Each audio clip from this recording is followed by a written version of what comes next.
ছাগলকাণ্ডে আলোচিত মতিউরের পালিয়ে যাওয়ার গুঞ্জন, বিদেশ যাওয়ায় নিষেধাজ্ঞা বাস্তবায়ন করা হবে জানালেন আইজিপি। বেনজির আহমেদের মতো দুদকে হাজির হননি তার স্ত্রী, দুই কন্যাও। আইন অনুযায়ী পরবর্তী পদক্ষেপ জানালেন দুদক সচিব। পরিবর্তনশীল বিশ্বের সঙ্গে তাল মেলাতে নতুন শিক্ষানীতি চালু জানালেন প্রধানমন্ত্রী। ভারত সফর নিয়ে সংবাদ সম্মেলন কাল। পেসমেকার বসানোর পর খালেদা জিয়াকে কেবিনে হস্তান্তর, উন্নত চিকিৎসায় বাধা দেওয়ার অভিযোগ নাকচ করলেন আইনমন্ত্রী। এবং 10 মাসে $130 মিলিয়ন নিয়ে গেছে বিদেশিরা। সংসদকে অর্থমন্ত্রী, শুধু ভারতীয়রাই নিয়েছেন 50 মিলিয়নের বেশি। আমন্ত্রণ সংবাদ রাতে দেখছিলেন একেএস টিম টিভার সংবাদ শিরোনাম, সঙ্গে আছি আমি ডানা ইসলাম। এবারে বিস্তারিত। ছাগলকাণ্ডে এনবিআর সদস্য মতিউর রহমান, তার স্ত্রী লায়লা কানিজ ও ছেলে আহমেদ তৌফিকুর রহমান অর্ণবের বিদেশ গমনে নিষেধাজ্ঞা দিয়েছেন আদালত। দুদকের আবেদনের প্রেক্ষিতে ঢাকা মেট্রোপলিটন সিনিয়র স্পেশাল জজ মোহাম্মদ আশামস জগলুল হোসেনের আদালত শুনানি শেষে এই আদেশ দেন। আর আদালতের নির্দেশনা পেলেই ব্যবস্থা নেওয়া হবে বলে জানিয়েছেন আইজিপি। এদিকে মতিউরকে সরিয়ে নতুন পরিচালক নিয়োগ দিয়েছে রাষ্ট্রায়ত্ত সোনালী ব্যাংক। আরো জানাচ্ছেন জুবায়ের রাজিন। 15 লাখ টাকা মূল্যের একটি ছাগল কোরবানির জন্য কিনে ইফাত নামে এক তরুণ তার ফেসবুকে পোস্ট করেন। পরে জানা যায় সেই ছেলের বাবা জাতীয় রাজস্ব বোর্ডের সদস্য মতিউর রহমান। এরপরই সমালোচনার ঝড় ওঠে সামাজিক মাধ্যমে। প্রশ্ন উঠে আসে তার আয়ের উৎস নিয়ে। একজন সরকারি চাকরিজীবী হয়ে কিভাবে বিপুল সম্পদের মালিক হন তা উঠে আসে গণমাধ্যমের অনুসন্ধানে। তার ব্যাংক হিসেবে নগদ শত কোটি টাকার খবরও বেরিয়ে আসে। বিষয়টি নজরে আসে দুর্নীতি দমন কমিশন দুদকের। তার অবৈধ সম্পদের বিষয়ে অনুসন্ধানের সিদ্ধান্ত নেয় সংস্থাটি। এদিকে মতিউর ও তার স্ত্রী সন্তানদের বিদেশ যাত্রায় নিষেধাজ্ঞা চেয়ে আদালতের কাছে আবেদন করে দুদক। এই আবেদনের প্রেক্ষিতে সোমবার মতিউর রহমান, তার স্ত্রী লায়লা কানিজ ও ছেলে আহমেদ তৌফিকুর রহমান অর্ণবের বিদেশ গমনে নিষেধাজ্ঞা দিয়েছেন আদালত। এদিকে মতিউর রহমানের বিরুদ্ধে অবৈধ সম্পদ অর্জনের অভিযোগ অনুসন্ধানে দুদকের 3 সদস্যের কমিটি গঠন করা হয়েছে বলে জানান দুদক সচিব। এনবিআর এর সদস্য জনাব মোহাম্মদ মতিউর রহমানের বিরুদ্ধে অবৈধভাবে সম্পদ অর্জনের বিষয়টি অনুসন্ধানের জন্য একটি 3 সদস্য বিশিষ্ট টিম গঠন করা হয়েছে। সেই টিমের কার্যক্রম ইতিমধ্যে শুরু হয়েছে। তবে একটি অগ্রগতি হচ্ছে তার স্ত্রী, তিনি এবং তার সন্তান যেন দেশের বাইরে চলে যেতে না পারেন, সেই জন্য আমাদের অনুসন্ধানকারী টিমের একটি আবেদনের পরিপ্রেক্ষিতে আমাদের আদালত থেকে নিষেধাজ্ঞা দেওয়া হয়েছে। অন্যদিকে রাজধানীতে এক অনুষ্ঠানে আইজিপি জানান, আদালতের নির্দেশনা পেলেই ব্যবস্থা নেওয়া হবে। আইনানুগ প্রক্রিয়ায় যখন আমাদেরকে আমরা যে কাউকেই যে কোনো সময় স্টপ করতে পারি না, এটা একটা আইনানুগ প্রক্রিয়া। আইনানুগ প্রক্রিয়ায় যখন যেটা করা হয়, এটার যে রিকোয়ারমেন্ট। এর মধ্যেই গুঞ্জন ওঠে আখাউড়া সীমান্ত দিয়ে মতিউরের ভারতে পালিয়ে যাওয়ার। তবে ইমিগ্রেশন কর্মকর্তা দেশ টিভিকে জানান, তার ভারতে যাওয়ার কোনো তথ্য নেই। এমন কোনো তথ্য আমাদের কাছে নাই। না না না না, ঠিক আছে এটা গুজব ছড়ছে, সবাই আমাকে ফোন দিচ্ছে। এর আগে রোববার মতিউর রহমানকে ওএসডি করে প্রজ্ঞাপন জারি করে অর্থ মন্ত্রণালয়। জুবায়ের রাজিন, দেশ টিভি, ঢাকা। পুলিশের সাবেক মহাপরিদর্শক বেনজির আহমেদের স্ত্রী ও 2 কন্যাও দুর্নীতি দমন কমিশনে ব্যক্তিগত শুনানিতে হাজির হননি। দুদককে তোয়াক্কা না করে বেনজির ও তার পরিবার এভাবেই এড়িয়ে যাচ্ছেন। শুধু তাই নয়, দুদক সচিব জানান, শুনানির সময় চেয়েও তাদের আবেদনও করেননি তিনি। এখন আইন অনুযায়ী ব্যবস্থা নেবে দুদক। বিস্তারিত ফজলে আদিত্য রিপোর্টে।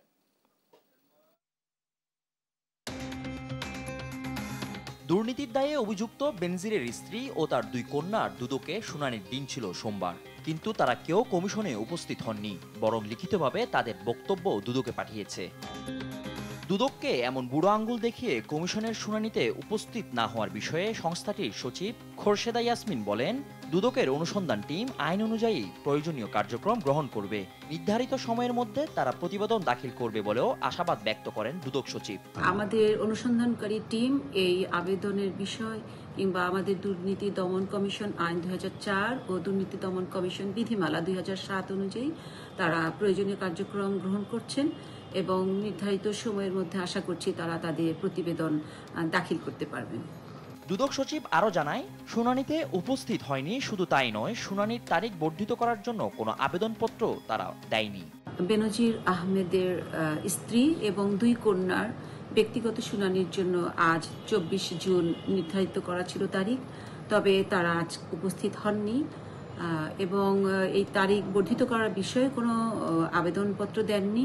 দুদক সচিব জানায়, দুর্নীতিবাজ যেই হোক তা অনুসন্ধানে দুদক কখনোই নত হবে না।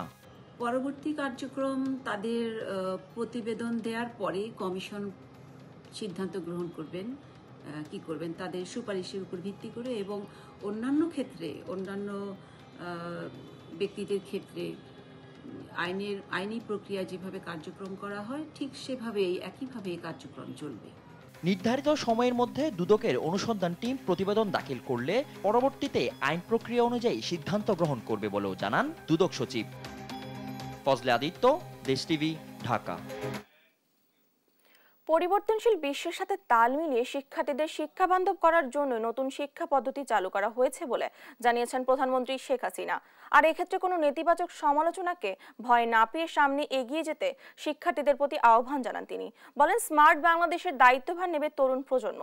শিক্ষার্থীদের মাঝে বৃত্তি প্রদান অনুষ্ঠানে এসব কথা বলেন প্রধানমন্ত্রী। জয় যাদবের রিপোর্টে থাকছে বিস্তারিত। গেল 15 বছরে শিক্ষার্থীদের মাঝে প্রায় 500 কোটি বই দিয়েছে সরকার। শিক্ষার্থীদের ঝরে পড়া রোধে অসচ্ছল শিক্ষার্থীদের সহায়তা করা হচ্ছে নানাভাবে। এরই ধারাবাহিকতায় সোমবার সকালে রাজধানীর উসমানী স্মৃতি মিলনায়তনে 64 লাখ শিক্ষার্থীকে 2116 কোটি টাকার উপবৃত্তি দেওয়া হয়েছে।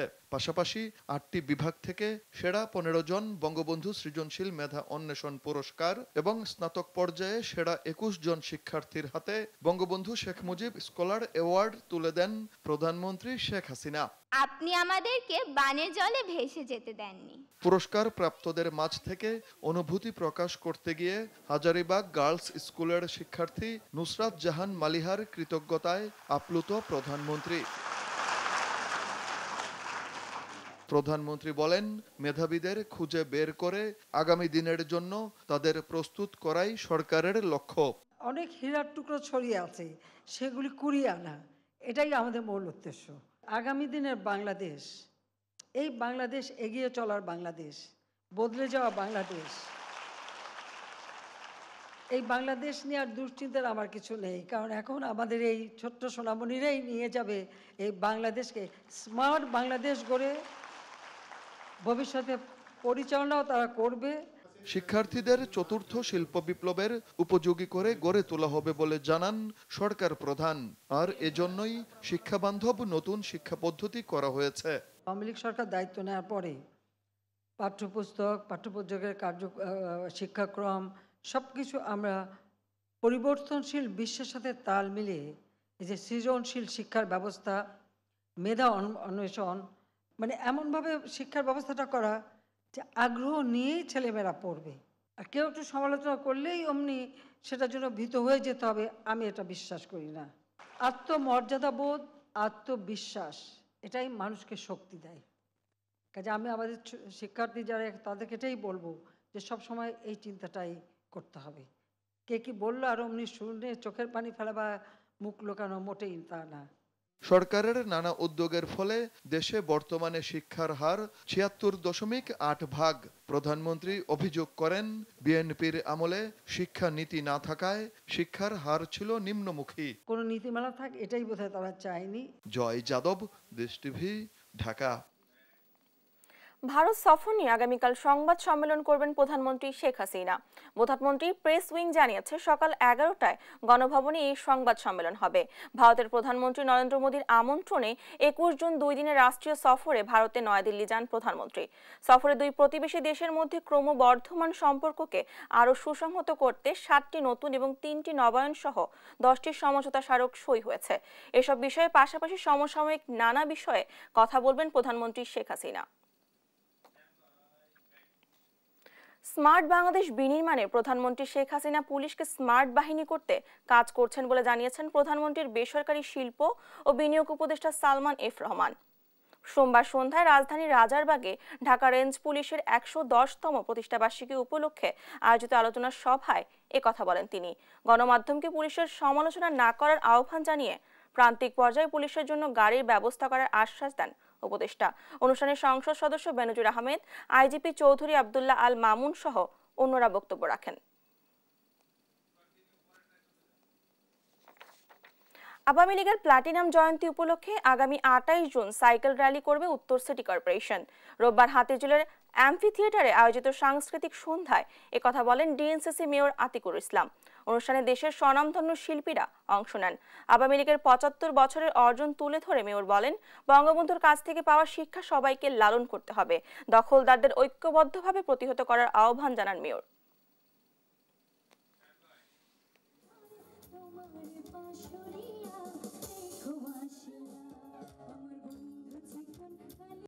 কেউ একজন তার বক্তব্য পড়ল আর 26শে মার্চে দেশ স্বাধীন হয়ে গেল, এই ধরনের রাজনীতির থেকে আমি বলবো বিএনপিকে বলবো তাদেরকে এই সকল রাজনীতি পরিহার করতে হবে।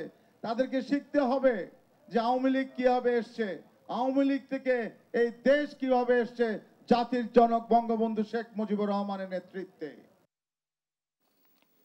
উন্নত চিকিৎসার অভাবে বিএনপি চেয়ারপারসন খালেদা জিয়ার কোনো কিছু হলে তার দায় আওয়ামী লীগের সরকারকে 100 বছর বইতে হবে বলে মন্তব্য করেছেন দলটির ভাইস চেয়ারম্যান আব্দুল আওয়াল মিন্টু। আর দলটির সিনিয়র যুগ্ম মহাসচিব রুহুল রিজভির দাবি, শুধু বিএনপি নয়, দেশকে নেতৃত্ব শূন্য করতেই তার উন্নত চিকিৎসার সুযোগ দিচ্ছে না সরকার। এদিকে আইনমন্ত্রী আনিসুল হক বলেছেন, দেশে খালেদা জিয়ার উন্নত চিকিৎসার সব ব্যবস্থা করেছে সরকার। বিস্তারিত সাইফুল রিপনের প্রতিবেদনে। গুরুতর অসুস্থ হয়ে পড়লে শুক্রবার দিবাগত রাত ৩টার দিকে রাজধানীর এভারকেয়ার হাসপাতালে ভর্তি করা হয় বিএনপি চেয়ারপারসন খালেদা জিয়াকে। মেডিকেল বোর্ডের তত্ত্বাবধানে সেখানেই তার হার্টে পেসমেকার স্থাপন করা হয়। রবিবার রাতে খালেদা জিয়ার শারীরিক অবস্থা নিয়ে ব্রিফ করেন বিএনপির ভাইস চেয়ারম্যান ও খালেদা জিয়ার ব্যক্তিগত চিকিৎসক এজেডএম জাহিদ হোসেন। এই মুহূর্তে উনি ক্রিটিক্যাল কেয়ার ইউনিটে চিকিৎসকদের সার্বিক তত্ত্বাবধানে নিবিড় পর্যবেক্ষণে রয়েছে। খালেদা জিয়ার রোগ মুক্তি কামনায় সোমবার নয়াপল্টনে বিএনপির কেন্দ্রীয় কার্যালয়ে আয়োজন করা হয় দোয়া মাহফিলের। এতে অংশ নিয়ে দলটির সিনিয়র যুগ্ম মহাসচিব রুহুল কবির রিজভী অভিযোগ করেন, হত্যার উদ্দেশ্যেই আওয়ামী লীগ সরকার খালেদা জিয়ার উন্নত চিকিৎসায় বাধা দিচ্ছে। সমস্ত ঈর্ষা, সমস্ত আক্রোশ, সমস্ত প্রতিহিংসা তার উপর দিয়ে আজকে নানা জটিল রোগে আক্রান্ত করে তাকে ধুকে ধুকে দুনিয়া থেকে সরিয়ে দেওয়ার চক্রান্ত চালিয়ে যাচ্ছেন শেখ হাসিনা। অনেকে বলেন মানসিকভাবে অসুস্থ নাকি এই আইনমন্ত্রী। এর মধ্যে কোনো করুণা, এর মধ্যে কোনো সহানুভূতি, এর মধ্যে কোনো মানবিকতা নেই। বিএনপির ভাইস চেয়ারম্যান আব্দুল আওয়াল মিন্টুরও অভিযোগ, পরিবার ও দলের পক্ষ থেকে সর্বোচ্চ চেষ্টার পরও বিদেশে নিয়ে খালেদা জিয়ার চিকিৎসার ব্যবস্থা করছে না সরকার। গণতান্ত্রিক আন্দোলনের মাধ্যমে যতটুকু চাপ সৃষ্টি করা সম্ভব অতটুকুই করা হয়েছে, কিন্তু সরকার তাতে কোনো সাড়া দিচ্ছেন না।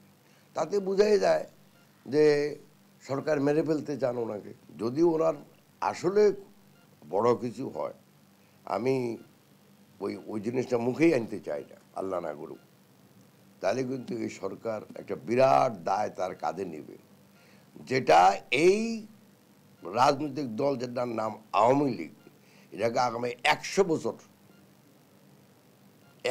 বছর এই দায় ওনাদেরকে মাথায় নিয়ে ঘুরতে হবে। সচিবালয়ে সাংবাদিকদের সাথে আলাপকালে আইনমন্ত্রী আনিসুল হক খালেদা জিয়ার চিকিৎসায় সরকারের বাধা দেওয়ার অভিযোগ নাকচ করে বলেন, খালেদা জিয়া তার প্রয়োজন মতো সুচিকিৎসায় পাচ্ছেন। বিএনপি নেত্রী খালেদা জিয়া যেই চিকিৎসার প্রয়োজন তিনি যে হাসপাতালে আছেন সেই হাসপাতাল থেকে সেটা পাচ্ছেন বলেই কিন্তু এখন পর্যন্ত তিনি সুস্থ আছেন। তার যেই সব অসুখ আছে সেগুলি কয়েকটা আছে যেগুলি সারার মতো না। রাজনৈতিক স্বার্থে ব্যক্তিগত আক্রমণ থেকে বিরত থাকারও আহ্বান জানান আইনমন্ত্রী। আমি আশা করব তারা ব্যক্তিগত আক্রমণ করবেন না। সাইফুল রিপন, দেশ টিভি, ঢাকা। গেল 10 মাসে $130 মিলিয়ন বিদেশিরা নিয়ে গেছে বলে জানিয়েছেন অর্থমন্ত্রী আবুল হাসান মাহমুদ আলী। জাতীয় সংসদে টেবিলে উত্থাপিত প্রশ্নের জবাবে তিনি জানান, বাংলাদেশের বসবাসকারী বিদেশিদের আয়ের তথ্য বাংলাদেশ ব্যাংকে নেই। তবে গেল বছরের জুলাই থেকে চলতি বছরের এপ্রিল পর্যন্ত $130.58 মিলিয়ন নিয়ে গেছেন তারা। এর মধ্যে শুধু ভারতীয়রা নিয়ে গেছেন $50.6 মিলিয়ন, আর চীনারা নিয়েছেন $14.56 মিলিয়ন। আরেক প্রশ্নের জবাবে অর্থমন্ত্রী জানান, মূল্যস্ফীতি নিয়ন্ত্রণে নানা ধরনের পদক্ষেপ নেওয়া হয়েছে। রাষ্ট্রায়ত্ত প্রতিষ্ঠানের কাছে দেশের বাণিজ্যিক ব্যাংকগুলোর 51,391 কোটি টাকার বেশি পাওনা রয়েছে জানিয়ে তিনি বলেন, শুধু বিএডিসির ঋণ 15,550 কোটি টাকার উপরে।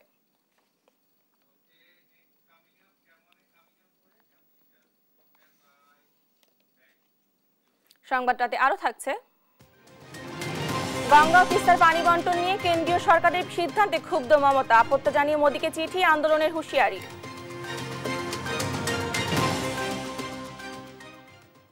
একটি অফিস আদেশকে কেন্দ্র করে বাংলাদেশের প্রকৌশল বিশ্ববিদ্যালয়ে বুয়েট উপাচার্য ডক্টর সত্যপ্রদাস মজুমদারকে তার কার্যালয়ে অবরুদ্ধ করেন কর্মকর্তা কর্মচারীরা।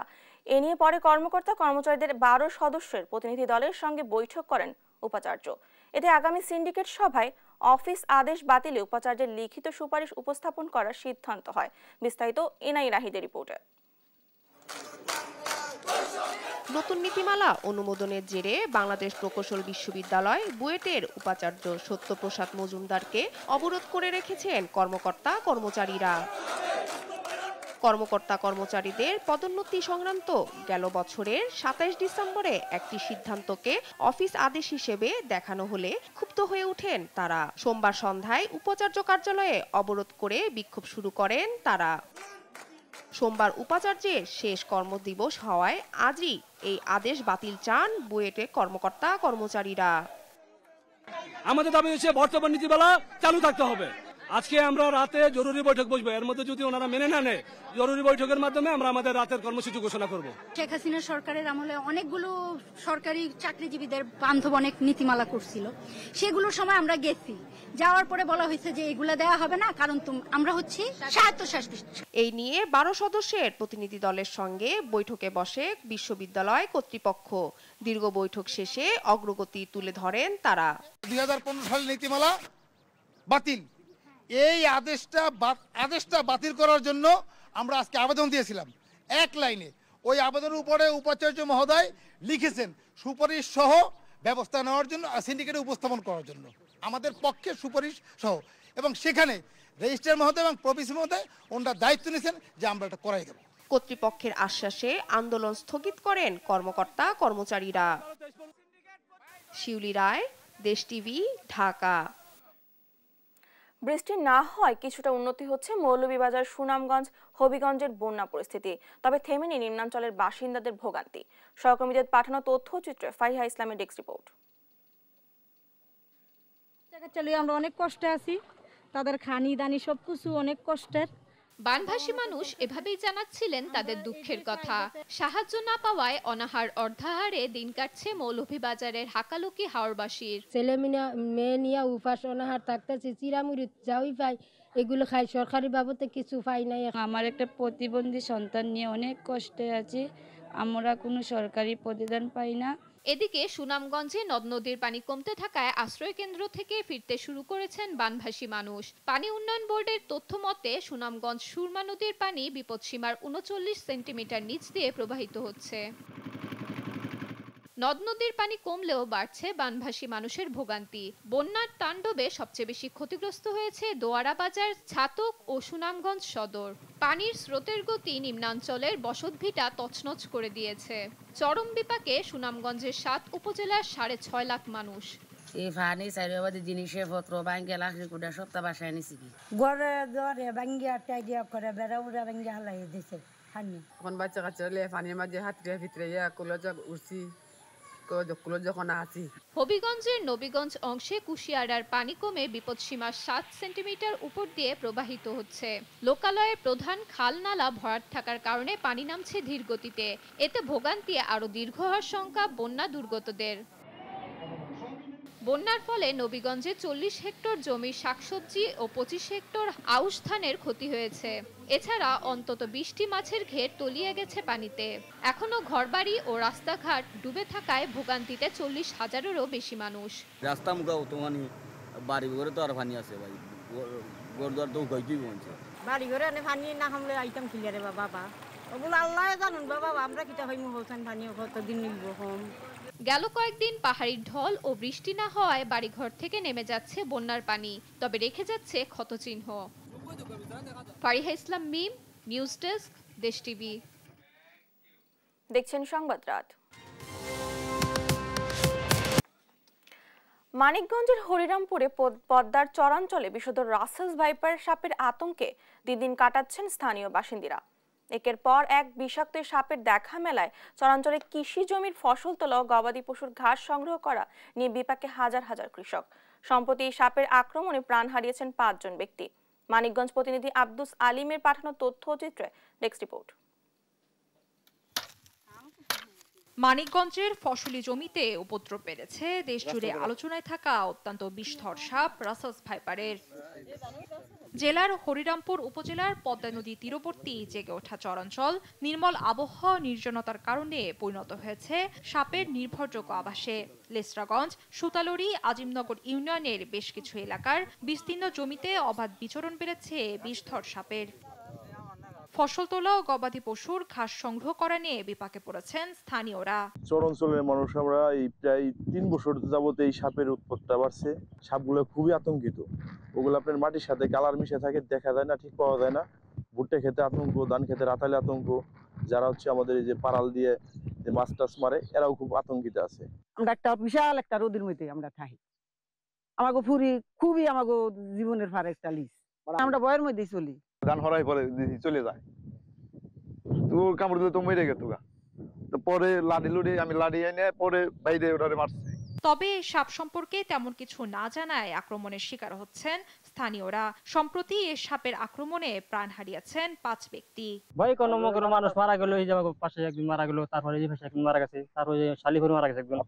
ওই সব রিপোর্ট তো নিয়ে গেছে, সেখানে 5 দিন আসলো, তার হেনতে হাসপাতাল নাম কাটে দিয়েছে, পরে হয়ে গেলে বানিয়েছে, 2 দিন থাইকে তারপর রাসেলস ভাইপার সহ যে কোনো বিষধর সাপের আক্রমণ হলে দ্রুত নিকটস্থ স্বাস্থ্যকেন্দ্রে যাওয়ার পরামর্শ স্বাস্থ্য বিভাগের এই কর্মকর্তার।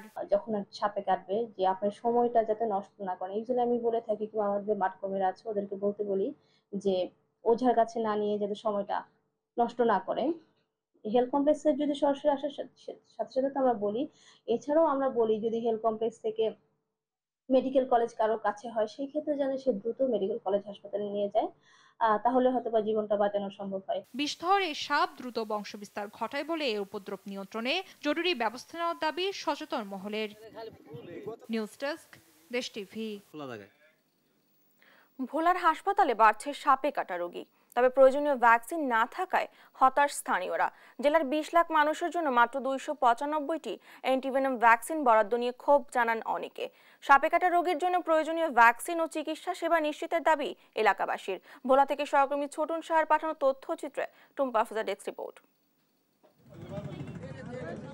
গত 1 সপ্তাহ ধরে উপকূলীয় জেলা ভোলায় সর্বত্র সাপের আতঙ্ক। এরই মধ্যে জেলায় সন্ধান মিলেছে অন্তত 15টি বিষধর রাসেলস ভাইপার সাপের। এ সাপে কেউ দংশিত না হলেও আতঙ্কিত মানুষ সাপগুলোকে মেরে ফেলেছে। তবে একটি সাপকে অবমুক্ত করেছে বন বিভাগ। অন্যদিকে সপ্তাহ জুড়ে বিভিন্ন প্রজাতির সাপের কামড়ে আহত হয়েছেন 7 জন। প্রতিদিন জেলার বিভিন্ন হাসপাতালে আহতরা ভর্তি হয়ে চিকিৎসা নিচ্ছেন। তবে হাসপাতালগুলোতে সাপে কাটার রোগীদের জন্য নেই প্রয়োজনীয় সংখ্যক ভ্যাকসিন। 20 লাখ জনগোষ্ঠীর জেলায় 6 হাসপাতালে সরবরাহ করা হয়েছে মাত্র 295টি স্নেক অ্যান্টিভেনম ভ্যাকসিন। আমরা সাপের কারণে ভয় বৃদ্ধি পাইতেছি, এজন্য আমরা চিকিৎসা চাইতেছি। আপনাদের কোনো মানুষের সরকার আমরা দ্রুত যেন হাসপাতালে এসে 7,000 টিকিট আমরা পাই। বলো হসপিটালে এই রাসেল ভাইপার কামড় দিলে যেন ভ্যাকসিন থাকে এবং ভ্যাকসিনের জন্য ব্যবস্থা করা হয়, আমি অনুরোধ জানাচ্ছি। সাপে কাটা রোগীর চাপ বাড়লেও ঠিকমতো চিকিৎসা সেবা চলছে বলে জানান চিকিৎসকরা। সাপে কাটা রোগীর পরিমাণ আগের থেকে বর্তমানে এখন বাড়ছে। প্রতিদিনই প্রায় 2-3টা কেস এরকম আসতেছে।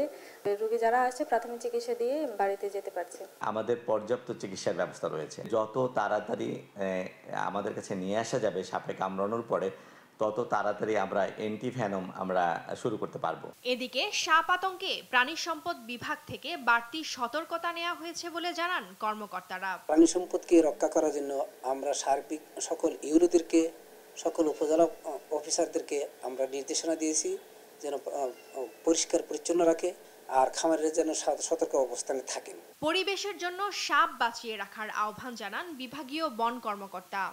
আননেসেসারি একটা গর্তের ভিতরে হাত না দেয়, এক জায়গায় গিয়ে যে সাপ যেখানে থাকে সেখানে গিয়ে খোঁজাখুঁজি করে সাপকে ডিস্টার্ব না করে, তাহলে সাপটা নিরাপদে থাকবে এবং মানুষকে ডিস্টার্ব করবে না, মানুষকে কামড়াবে না। সাপে কাটা রোগীদের জন্য উন্নত চিকিৎসা ও প্রয়োজনীয় ভ্যাকসিন সরবরাহের দাবি ভোলাবাসীর।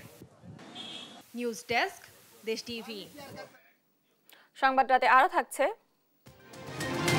বিশ্বকাপে ভারতে দেওয়া 206 রানের টার্গেটে ব্যাট করছে অস্ট্রেলিয়া, দ্বিতীয় দল হিসেবে সেমিফাইনালে সাউথ আফ্রিকা।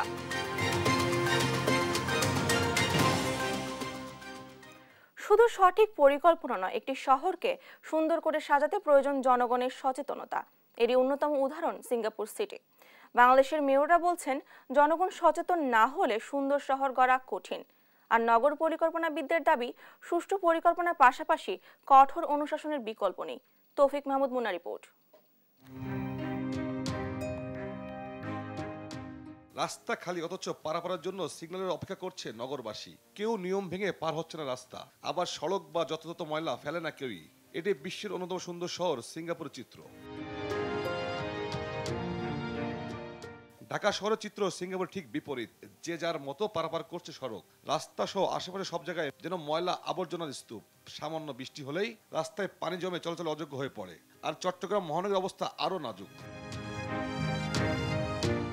ঢাকা দক্ষিণ সিটি ও চট্টগ্রাম সিটি কর্পোরেশনের মেয়রের মতে, সুন্দর ও পরিচ্ছন্ন শহর গড়তে জনসচেতনতার কোনো বিকল্প নেই। নগরবাসীর মধ্যে এই বিষয়টির বড় অভাব দেখছেন তারা।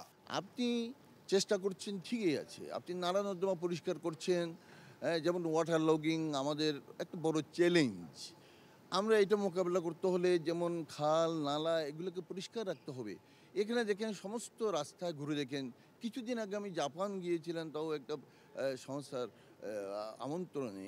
সেখানে দেখেছি এত বড় টোকিও শহর, একটা কাগজের টুকরো আমি দেখিনি। মানদণ্ডেই বলা আছে যে একটি শহরে ন্যূনতম 25% যেন বনায়ন থাকে।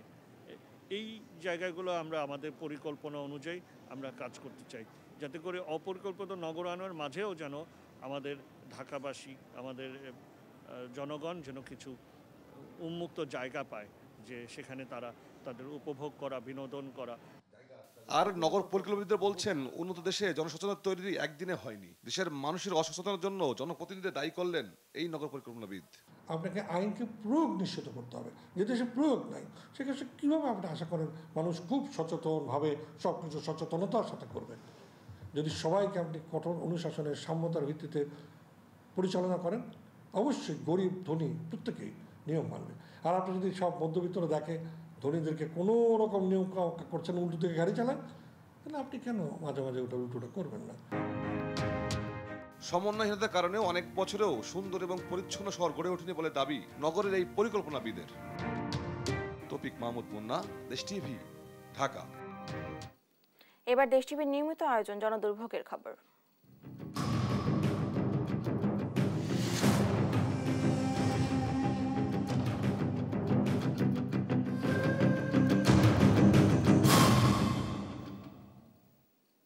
পানি ও গ্যাস সংকট, খাল দখল, চুরি, ছিনতাই সহ নানা সমস্যায় জর্জরিত ঢাকা উত্তর সিটির 5 নম্বর ওয়ার্ড। খালে ফেলা ময়লা আবর্জনা আর দখলে বন্ধ পানি চলাচল। বৃষ্টি হলেই কোনো কোনো সড়কে জমে হাঁটু সমান পানি। মাদকের আখড়াও রয়েছে এই ওয়ার্ডে। বর্তমান মেয়রের আমলে তেমন কোনো উন্নয়ন হয়নি অভিযোগ করে স্থানীয়রা বলেন, মেয়রের সামনে পরিচ্ছন্নতা অভিযান হলেও 3 মাসের আগেই অবস্থায় ফিরেছে প্যারিস খাল। বিস্তারিত নিয়াজ মোর্শেদের প্রতিবেদনে। 5 বছর যাবত আতিকুল ভাই এই যে পাশ করে আমাকে এই এলাকায় আসেন। আকলিমা খানম থাকেন ঢাকা উত্তর সিটির 5 নম্বর ওয়ার্ডের পলাশনগর এলাকার একটি একতলা বাড়িতে। বাড়িটিতে থাকে আরও 14টি পরিবার। দিনভর গ্যাসের অভাবে রান্না করতে না পারায় প্রায় না খেয়ে থাকতে হয় তাদের। গ্যাস এমনিতে মনে করেন যদি সবকিছু খোলা থাকে, সবকিছু তাহলে সকালে ভরে থাকে, আর সারাদিন গ্যাস থাকে না। এলাকার আরেক পাশের অবস্থা আরও নাজুক। নিরবিচ্ছিন্ন সরবরাহের জন্য প্রিপেইড মিটার বসানো হলেও মিলে না চাহিদা মতো গ্যাস। তাই অনেকেই বাধ্য হয়ে ব্যবহার করেন গ্যাস সিলিন্ডার। কারও ভরা লাগে, আবার গ্যাসের সিলিন্ডারে ভরা লাগে। গ্যাস না পাওয়ায় লাকড়ির চুলা ও সিলিন্ডার গ্যাসের প্রয়োজন মেটালেও পানির সংকট আরো প্রকট। পরিস্থিতির ভয়াবহতা উঠে আসে 70 পেরোনো সোমা খাতুনের কণ্ঠে। এমন আছে 2 দিন পর আয়ে, এমন আছে 3 দিন পর আয়ে। মশা মাছির উপদ্রব কেমন এমন প্রশ্নে খোদিজা বেগম জানান গেল বছর তার ডেঙ্গুতে আক্রান্ত হওয়ার কথা। অভিযোগ করেন ডিএনসিসির মশক নিধন কার্যক্রম নিয়েও। এমন আছে মাস পর আসে, মাসের ভিতরে 2 দিনও আসে, নাও আসে। বলছি দিয়া যাইতে পরে কয় কি পানি নাই, ওষুধ দুমুকে দিয়া পানিতে মিশকাতে দেয় আর কি ওষুধ। তার বক্তব্যের সত্যতা মিলে স্থানীয় প্যারিস খাল আর সাংবাদিক কলোনির পাশের খালে। দখলের মহোৎসবে মেতেছে স্থানীয়রা। নির্বিচারে ফেলা ময়লা আবর্জনায় বন্ধ হয়ে গেছে খালের পানি প্রবাহ। মেয়র আতিক 3 মাস আগে প্যারিস খালে পরিচ্ছন্নতা অভিযান চালালেও তেমন কোনো লাভ হয়নি। কিছুদিন আগে ওইখানে ময়লা পরিষ্কার করে ওইখানে আসছে আইসা মেয়র কতক্ষণ ছিল ওই কতক্ষণ ওই সেট পরিষ্কার হয়েছে। মেয়র যাওয়ার পরে মনে করেন সবাই চলে গেছে। চাঁদাবাজি আর চুরি ছিনতাই এখানকার নৈমিত্তিক ঘটনা। এতে নিরাপত্তাহীনতায় ভুগছেন স্থানীয়রা। চিন্তা হয় সন্ধ্যার পরে তো দেখা গেল এখানে এক গ্রুপ বসে, ওইখানে এক গ্রুপ বসে, মানে গ্রুপের এখানে অভাব না। আর কিশোর গ্যাং বেশি। ওপেন সাইকেল নিয়ে যায়, এনে মানে চা খাইতে দাপ করে সাইকেল টান দিয়ে নিয়ে যায়। কেউ কিছু করে না, কে কি করবো, কয়ে মাইরা দিব। 1.34 বর্গ কিলোমিটার আয়তনের ওয়ার্ডটিতে নাগরিক সুবিধা নিশ্চিতের দাবি এলাকাবাসীর। নিয়াজ মোর্শেদ, দেশ টিভি, ঢাকা। সেতু আছে নেই সংযোগ সড়ক। 3 বছর আগে কাজ শেষ হলেও ভূমি অধিগ্রহণ জটিলতায় অকেজো হয়ে পড়ে আছে মাথাভাঙ্গা নদীর উপর নির্মিত প্রায় 7.5 কোটি টাকার সেতু। এতে চরম ভোগান্তি পোহাতে হচ্ছে কুষ্টিয়া ও মেহেরপুরের 2 উপজেলার 10 লাখ মানুষকে। জমির মালিকদের দাবি, ভূমি অধিগ্রহণ ছাড়াই সেতু নির্মাণ করেছে এলজিইডি। আর এলজিইডি কর্মকর্তা বলছেন, অধিগ্রহণের বিষয়ে বারবার বসার পরও জমি দিচ্ছেন না মালিকরা। ইরফান রানার ক্যামেরায় নাহিদ হাসান তিতাসের রিপোর্ট। 2021 সালে কুষ্টিয়ার দৌলতপুর ও মেহেরপুরের গাংনী উপজেলার যোগাযোগের সুবিধার্থে প্রায় 7.5 কোটি টাকা ব্যয়ে মাথাভাঙ্গা নদীর ওপর নির্মাণ করা হয় এই সেতুটি। তবে নির্মাণ কাজ শেষ হওয়ার 3 বছর পেরিয়ে গেলেও ভূমি অধিগ্রহণ জটিলতায় এখনো হয়নি সংযোগ সড়ক। তাই চলাচলের উপযোগী হয়নি সেতুটি। ফলে চরম ভোগান্তির মধ্যে পড়েছে কুষ্টিয়ার দৌলতপুর উপজেলা ও মেহেরপুরের গাংনী উপজেলার প্রায় 10 লাখ মানুষ। ব্রিজটা তৈরি করেছে, দেখেন এই যে খাড়া, ওখানে কিভাবে মানুষ উঠবে নামবে, আর এখানে ঠিকভাবে ভ্যান কোনো গাড়ি পাওয়া যাচ্ছে না এখন। এই ব্রিজটা করার উদ্দেশ্য হলো মানুষের যানবাহনের সব দিক দিয়ে সুবিধা, অর্থ দিক দিয়ে সুবিধা, কিন্তু এটা তো হচ্ছে না। এই দেখেন ভ্যানের কি কষ্ট। ভ্যান আমরা নিয়ে আসছি, দেখেন ভ্যান উপরে থুই মাল মাথায় কে টাইনি নিয়ে আসি, ভ্যানে লোড করতে হয়। ভ্যান নামাইতেও পারিনি, ভ্যান তুলতেও পারিনি। ভ্যান যাইতে পারে না, ওই পার থেকে পারে আসতে পারে না, এখানে রাস্তার সমস্যা। এদিকে জমির মালিকদের দাবি, জমি অধিগ্রহণ ছাড়াই সেতু নির্মাণ করেছে এলজিইডি। জমি নেওয়ার বিষয়ে তাদের সাথে কোনো যোগাযোগই করেননি এলজিইডির কর্মকর্তারা। এই 3 বছর জমি অধিগ্রহণ করছি, হয়েছে, করব, এই তালবাহনা করে আমাদের সাথে আসে যায়, চলে যায়। জমিটা অধিগ্রহণ করা হয়নি। জমিটা সরকার সঠিক লোক পাঠাক, জমিটাকে অধিগ্রহণ করুক, ন্যায্য মূল্য দিক। আর এলজিইডির কর্মকর্তারা বলছেন, জমি অধিগ্রহণের জন্য বারবার জমির মালিকদের সাথে যোগাযোগ করা হলেও জমি দিচ্ছেন না তারা। যেসব জমির মালিক তারা জমি দিতে চেয়েছিল, কিন্তু ব্রিজ নির্মাণের পরে তারা জমি দিতে আপত্তি করাই রাস্তাটার সময় হয়নি। এরপরও আমরা আমাদের সাবেক এমপি মহোদয় এবং স্থানীয় নেতৃবৃন্দ সহকারে সবাই একসাথে আমরা ব্রিজের ওখানেই আমরা বেশ কয়েক দফা আলোচনা করেছি। জমির মালিকদের সাথে এলজিইডি কর্মকর্তাদের সমন্বয়হীনতার কারণেই দীর্ঘদিন ধরে ভোগান্তিতে রয়েছে 2 জেলার 10 লাখ মানুষ। তাই জমি অধিগ্রহণ জটিলতা কাটিয়ে দ্রুত এই সেতু চালুর দাবি সাধারণ মানুষের। নাহিদ হাসান তিতাস, দেশ টিভি।